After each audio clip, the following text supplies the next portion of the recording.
The word jihad is mentioned in the Quran about 41 times.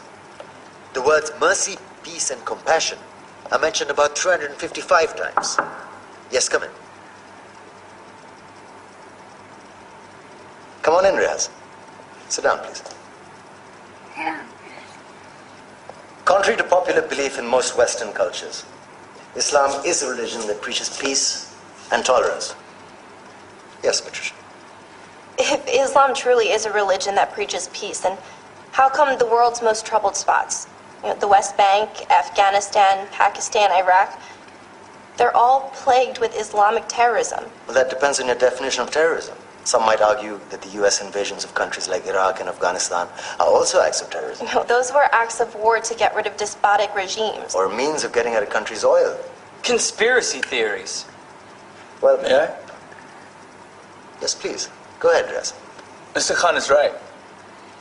I mean, if we're talking about terrorists, the world's biggest terrorists are the white superpowers. Come on now. No, really, stop and think about it. Explain 9/11. Okay. Do you know how many people died in the Twin Towers strike? Around 3,000. And do you have any idea how many people died in the bombing of Afghanistan? Take a wild guess.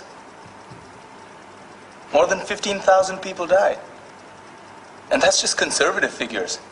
About 50,000 tons of explosives were dropped on innocent civilians. Men, women, children. Yeah, but that was because of the Taliban. Now that you brought it up, did you know that the Taliban was a creation of the CIA to fight the Russians? Whatever. They were still harboring terrorists.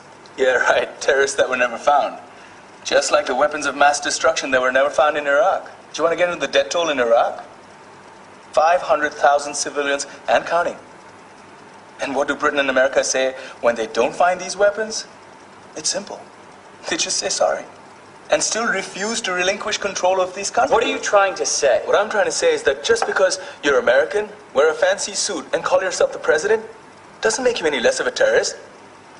I'm saying that if you don't stop meddling in other people's countries, you will face a backlash. If Muslims like you feel that way, then why don't you get out of our country? We will. As soon as you promise to leave ours.